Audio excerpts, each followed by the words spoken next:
a beautiful sunny day outside.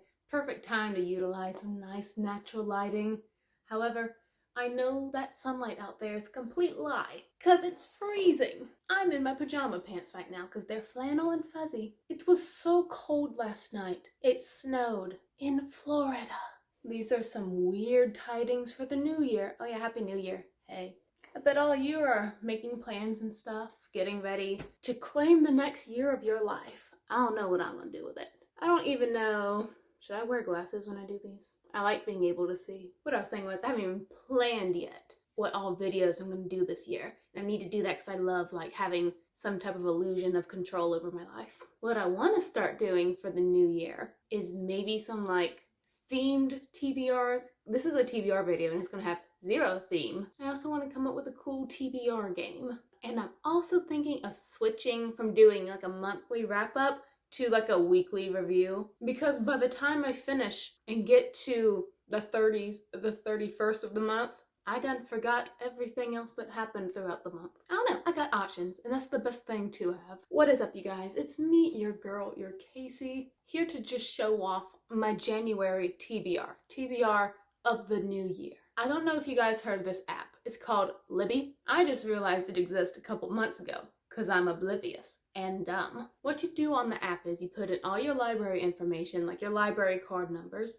You sign in, and now you have access to all your library's audio and ebooks, which is dope. But now, because I'm just constantly scrolling through the app, I have neglected all the unread books on my shelves. I'll get to them eventually. It's not like they're going someplace, just yellowing, crinkling with age, just like me. I got some thrillers I want to show you guys. First up is The Last Thing He Told Me. Our girl Hannah Hall marries this cute, swanky young man. I mean, this guy, he's got it all. Everything. Looks, a successful business, even a 16-year-old daughter that our girl Hannah is ready to step up as her new mother figure. But now she's missing a father figure too, because he flees, because he did a lot of bad stuff at his company. He leaves his little daughter with a sack of like $600,000, which why won't anyone do that for me? Greedy. And he leaves his new wife a note simply saying, protect her.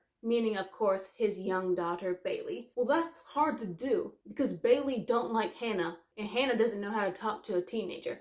Don't we all? Honestly, I think these glasses are turning me into like a mother. No, I don't. No, get off my face. News about what all the shady business he had going on in his company gets out onto the TV, the interwebs. Oh, now the police are knocking on Hannah's door. All while in her mind, she's surrounded by the tornado and fury of, where's my husband? What happened? How could he leave me like this? So she and Hannah team up together to go hunt down his sorry butt and bring him back home, if he hasn't fled the country yet. Typically, this is a thriller that just by reading the summary and what I said, I wouldn't be like that interested in it. It sounds like a quest. I don't like quest, but since this is a thriller, it'll probably have murder in it, and I like me a murder quest. But also, I really like the cover, because if you looked at it and you squint at it, because you don't have glasses on like me right now, you'll see that all the houses are houseboats, and I love houseboats. I stayed on one once, and it's like you're constantly like in a cradle, just relaxing, and oh, it's amazing. Next up, we have Under the Whispering Door. Same author that wrote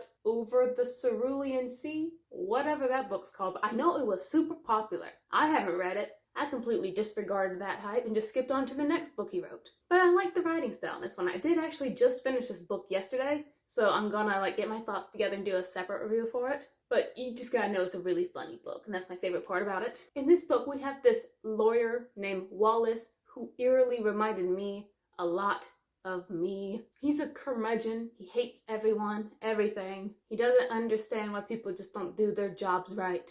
He's savage, heartless. Oh, that's actually really funny, because he dies of a heart attack, like in chapter 2. Spoilers, I guess. Not really, it's on the back cover. This is about a guy dying, and he wakes up at his own funeral. But, you know, he's not the body waking up. He's just like, oh, well, that was a strange dream I had. Why am I in a church, sitting in a pew? Why is that a coffin with me in front of me? But I'm me, and that's me. Who am I? Then it gets really existential. Our guy Wallace, who pretty much was very meh with life and is now terrified of the death state he is in, He gets dragged along by a reaper, a very nice reaper by the way. Her name's May, she's very quirky. She drags him along to a little tea shop where we meet this ferryman. Not a fairy man, but like a ferryman, like from Greek mythology. And it's here in this humble, sweet little tea shop that made me really want to go out and get a coffee or something, even though I hate both coffee and tea. It's here where Wallace has these discussions with this dude named Hugo, the ferryman, contemplating all that life had to offer him, everything he turned down, everything he loved and didn't know he loved and appreciated. And it's here at this tea shop where it is a way station where he must decide whether if he'll go on to the afterlife, the great beyond, or if he'll stay as a humble ghost. Doesn't that just sound depressing? It's pretty funny. I got a little depressed sometimes, but mostly I laughed. Next up we have Clara and the Sun. Imagine you're in the world,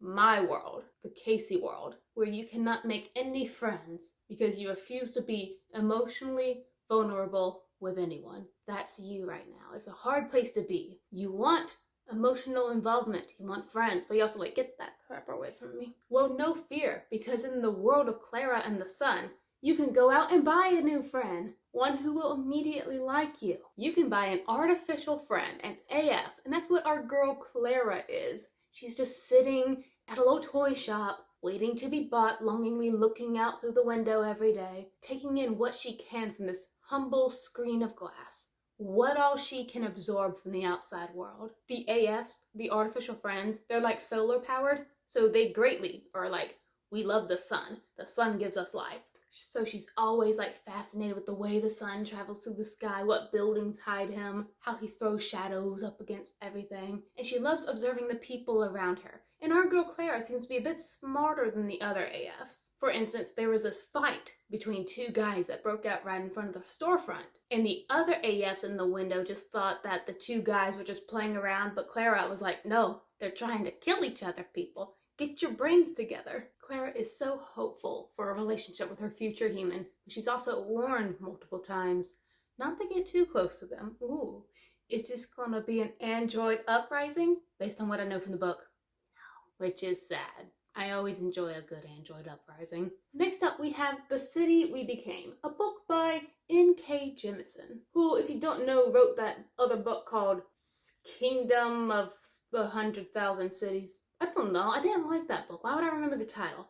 I remember reading that thing and I'm like, wow, look at all that incest. I'm going to put my expectations for incest really low, but not entirely gone for The City We Became. The summary for this book is really short. I don't even know if it'll tell me exactly what this book is about, and I haven't started reading it. So let's find out together what this is about. 5 New Yorkers must come together in order to defend their city. Every city has a soul. Some are as ancient as myths, and others are as new and destructive as children. New York City, she's got 5.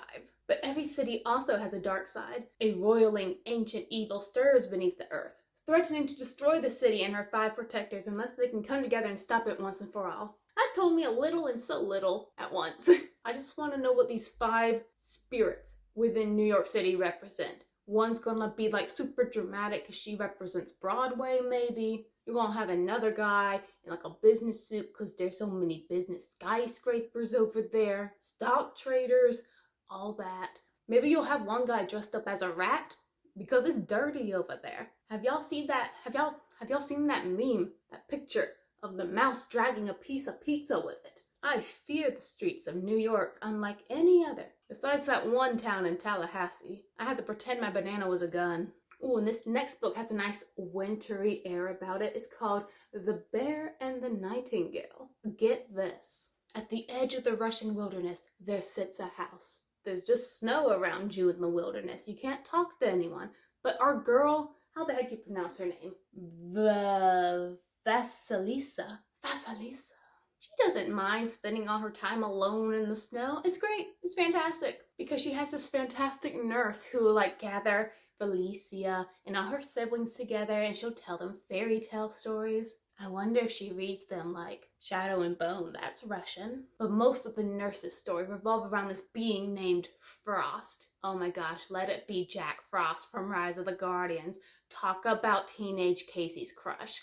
Wow. Wise Russians learn to fear the name of Frost. And to keep Frost from turning your toes blue, The nurse was like, make sure you put out offerings to the evil spirits. Make them nice, and they'll be nice to you. Well, despite all the offerings, Felicia's mom dies. And her dad's like, oh, that ain't gonna stop me. He goes to the city and brings back a new wife.